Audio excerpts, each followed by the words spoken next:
નમસ્કાર. આપણે બધા જ સ્કૂલમાં પરીક્ષાઓમાંથી તો પસાર થયા જ છીએ, ખરું ને? પણ ક્યારે અટકીને વિચાર્યું છે કે આપણને જે માર્ક્સ કે ગ્રેડ મળતા હતા એનો અસલી મતલબ શું હતો? ચાલો આજે આ જ સવાલનો જવાબ શોધીએ અને શૈક્ષણિક મૂલ્યાંકનની દુનિયાની થોડું નજીકથી જાણીએ. જરા યાદ કરો, સ્કૂલમાં આપેલી કોઈ પરીક્ષા, કોઈને 100માંથી 80 માર્ક્સ મળ્યા, તો આનો મતલબ શું? શું એ વિદ્યાર્થી એ વિષયમાં હોશિયાર છે કે પછી બસ પરીક્ષા માટે સારી એવી ગોખણપટ્ટી કરી હતી? આ જે નાનકડો સવાલ છે ને, એ જ આખા શૈક્ષણિક મૂલ્યાંકનનો પાયો છે. તો કોઈ વિદ્યાર્થી શું શીખી રહ્યો છે એ સમજવા માટે નિષ્ણાતો પાસે એમ કહીએ કે 3 ખાસ સાધનો છે: માપન, પરીક્ષણ અને મૂલ્યાંકન. ચલો આ ત્રણેય શું છે એને બરાબર સમજીએ. ઓકે, તો સૌથી પહેલા વાત કરીએ માપનની. આ એકદમ સીધું સાદું પગલું છે. માપન એટલે કોઈ પણ વસ્તુને આંકડામાં બતાવવી, બસ એટલું જ. જેમ કે પરીક્ષામાં 100માંથી 75 માર્ક્સ આવ્યા, તો આ જે 75 છે એ માપન છે. એ ખાલી એક આંકડો છે, એક ડેટા. એની જાતે એ સારો પણ નથી કે ખરાબ પણ નથી. પણ હવે સવાલ એ છે કે આ 75 માર્ક્સનો આંકડો આવ્યો ક્યાંથી?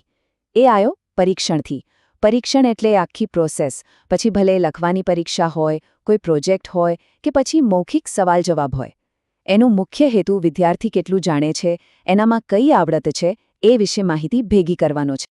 અને આ જ વાતને બ્લેક અને વિલિયમ નામના નિષ્ણાતોએ બહુ સરસ રીતે સમજાવી છે. એ કહે છે કે પરીક્ષણ એટલે માત્ર માર્ક આપવા માટેની પ્રવૃત્તિ નથી. એ તો શિક્ષકો અને વિદ્યાર્થીઓ બંને માટે એક ફીડબેક જેવું છે. એનાથી ખબર પડે કે ભણાવવાની અને ભણવાની રીતમાં ક્યાં અને શું સુધારો કરવાની જરૂર છે. અને છેલ્લે આવે છે મૂલ્યાંકન. આ એ સ્ટેજ છે જ્યાં આપણે પેલા 75 માર્ક્સને એક અર્થ આપીએ છીએ. હવે આપણે નક્કી કરીએ છીએ કે 75 માર્ક્સ એટલે ખૂબ સરસ, ઠીકઠાક કે પછી હજુ મહેનતની જરૂર છે. આ જે નિર્ણય લેવાની પ્રક્રિયા છે એને જ મૂલ્યાંકન કહેવાય. એ આંકડાને એક વેલ્યુ આપે છે, એક સંદર્ભ આપે છે.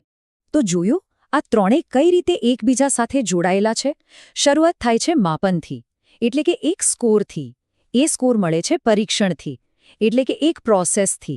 અને છેલ્લે એ સ્કોરનો શું મતલબ કાઢવો, એ છે મૂલ્યાંકન. એકદમ સિમ્પલ પણ ખૂબ જ પાવરફુલ ફ્લો છે આ.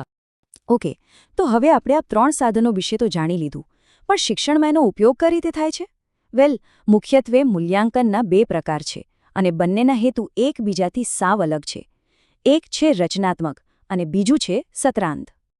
આ બંને વચ્ચેનો ફરક સમજવા માટે એક બહુ જ મજેદાર ઉદાહરણ છે. રચનાત્મક મૂલ્યાંકન એટલે જાણે કોઈ શેફ સૂપ બનાવતી વખતે એને ચાખીને જોતો હોય. કેમ? જેથી એને વધુ સારું બનાવી શકે. જ્યારે સત્રાંત મૂલ્યાંકન એટલે કે જ્યારે સૂપ તૈયાર થઈને ગ્રાહક પાસે પહોંચે અને ગ્રાહક એને ચાખીને પોતાનો ફાઇનલ નિર્ણય આપે.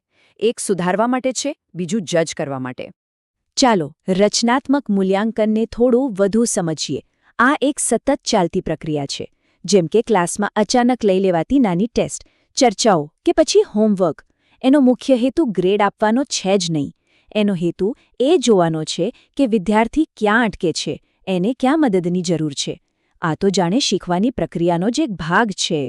અને આનાથી બિલકુલ ઉલટું સત્રાંત મૂલ્યાંકન ફાઇનલ જજમેન્ટ આપે છે. આપણી જે ફાઇનલ પરીક્ષાઓ હોય છે, બોર્ડની પરીક્ષાઓ કે સેમેસ્ટરના અંતે આપવાના પ્રોજેક્ટ્સ, એ બધું આમાં આવે.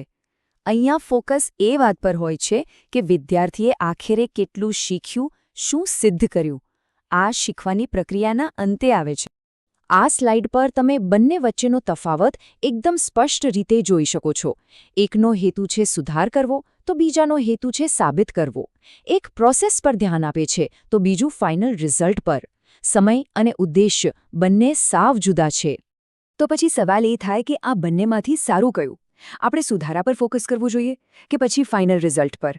આધુનિક શિક્ષણ પદ્ધતિ એવું માને છે કે આપણને બંનેની જરૂર છે.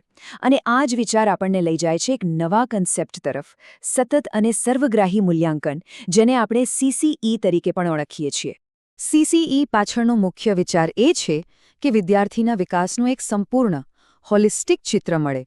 તેનો હેતુ માત્ર પરીક્ષાનો સ્ટ્રેસ ઓછો કરવાનો નથી, પણ ગોખણપટ્ટીની જગ્યાએ વિદ્યાર્થીના ઓવરઓલ ડેવલપમેન્ટ પર ધ્યાન આપવાનો છે. અને અહીંયા સર્વગ્રાહી એટલે કે કોમ્પ્રિહેન્સિવ શબ્દ બહુ જ અગત્યનો છે. એનો મતલબ છે કે મૂલ્યાંકન ખાલી પુસ્તકોના જ્ઞાન પૂરતું સીમિત ના રહેવું જોઈએ. એમાં લાઈફ સ્કિલ્સ, વિદ્યાર્થીનો સામાજિક અને ભાવનાત્મક વિકાસ અને શારીરિક પ્રગતિ જેવી બાબતોનો પણ સમાવેશ થવો જોઈએ.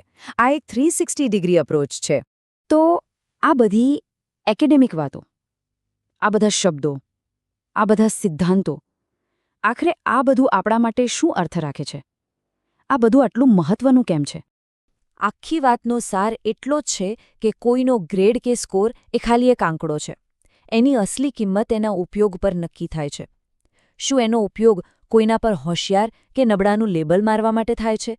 કે પછી એનો ઉપયોગ એ વિદ્યાર્થીને શીખવામાં અને આગળ વધવામાં મદદ કરવા માટે એક સાધન તરીકે થાય છે? અને આ વાત આપણને એક બહુ જ મૂળભૂત સવાલ પર લાવીને ઊભી રાખે છે. પરીક્ષાનો અસલી હેતુ શું હોવો જોઈએ? કોઈ શું જાણે છે એ સાબિત કરવાનો?